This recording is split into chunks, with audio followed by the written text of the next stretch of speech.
Hai teman-teman, apa kabar? Salam jumpa lagi di vlog Wibi Kembara.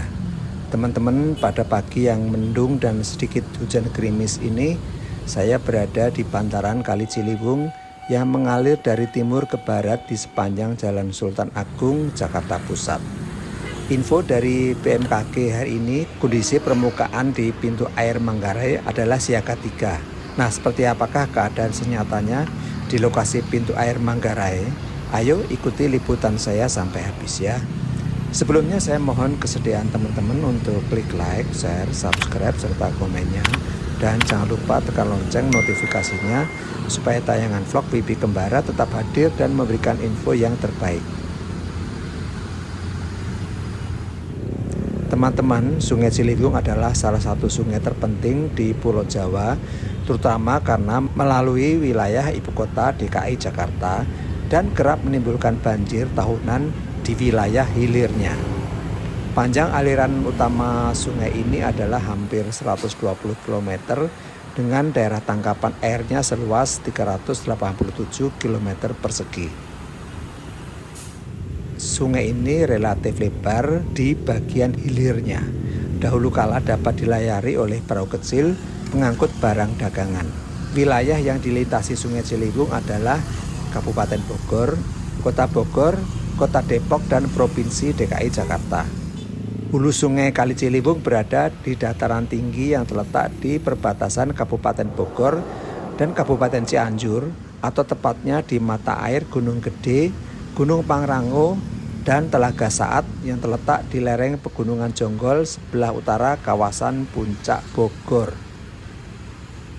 Setelah melalui bagian timur kota Bogor, sungai ini mengalir ke utara di sisi barat Jalan Raya Jakarta Bogor, sisi timur Depok, dan memasuki wilayah Jakarta sebagai batas alami wilayah Jakarta Selatan dan Jakarta Timur.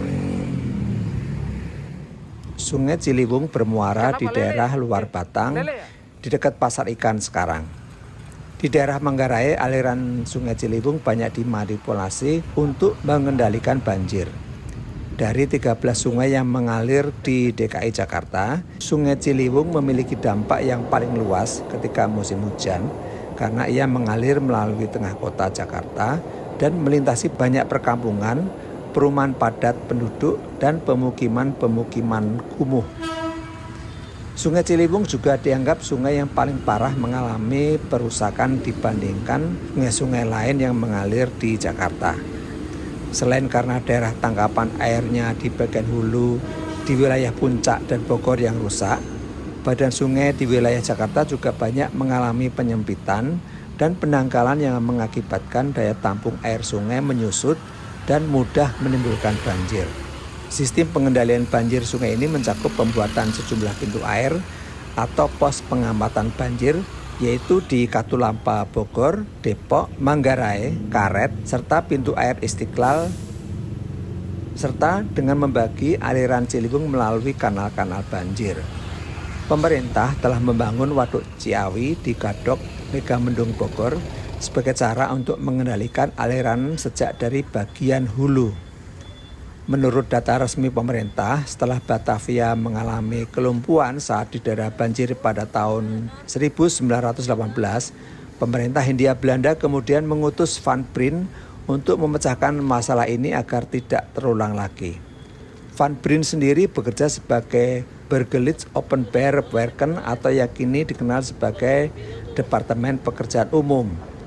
Pintu air tersebut akhirnya dapat digunakan 4 tahun kemudian. Pintu air Manggarai yang berada di perbatasan Menteng dan Tebet, dua wilayah di Jakarta Pusat dan Jakarta Selatan, kerap menjadi perhatian saat musim hujan untuk melihat ketinggian air sebagai tolok ukur banjir. Pembangunan pintu air Manggarai dilakukan pada tahun 1910 bersamaan dengan pengerjaan konstruksi banjir kanal. Hal itu dilakukan demi mengontrol debit air yang mengalir ke Sungai Ciliwung dari arah selatan. Sejatinya ada 4 pintu air Manggarai yang 2 diantaranya merupakan peninggalan Belanda. Di samping pintu tua itu terdapat pintu air yang disebut petugas tempat baru saja dibangun beberapa tahun lalu.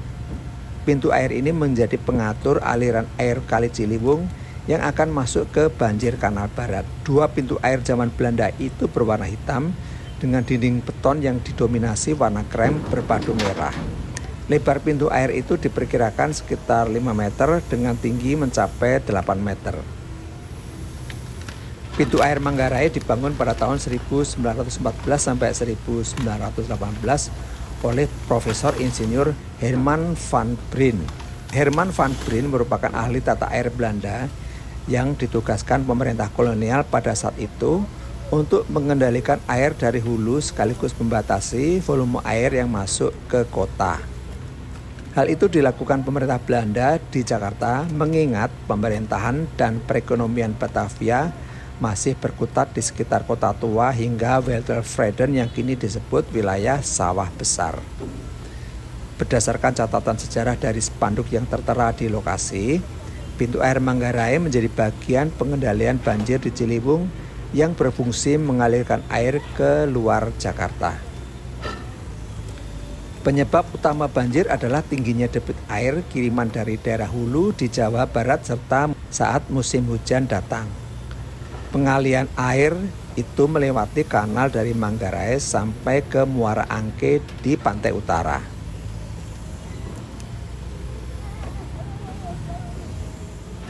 Aliran air itu akan mengalir ke Pasar Rumput, Duku Atas, lalu belok ke arah barat laut di daerah Karet Kubur, dilanjutkan ke arah Tanah Abang, Tomang, Grogol, Pademangan, lalu berakhir di sebuah reservoir di muara daerah Pluit.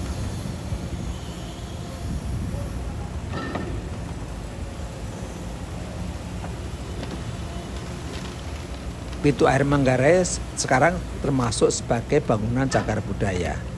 Hanya saja dua pintu air yang memiliki sejarah panjang tersebut sudah tidak lagi digunakan meski diklaim oleh operatornya masih berfungsi normal.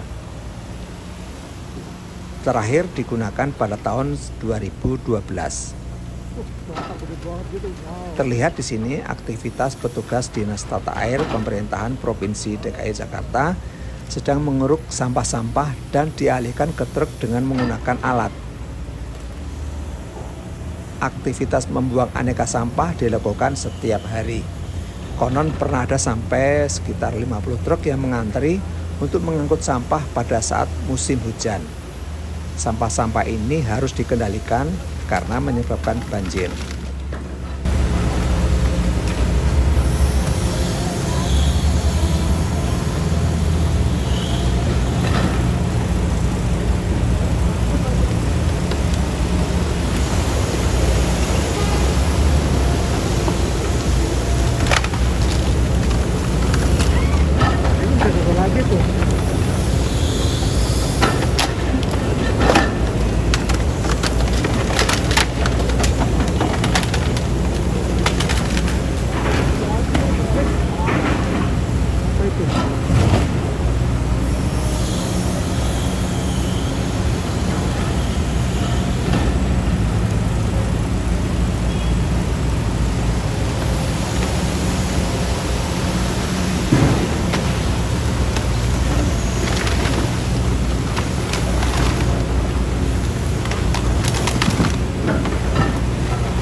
Kok yang sebelah sana tuh susah dong mas ya?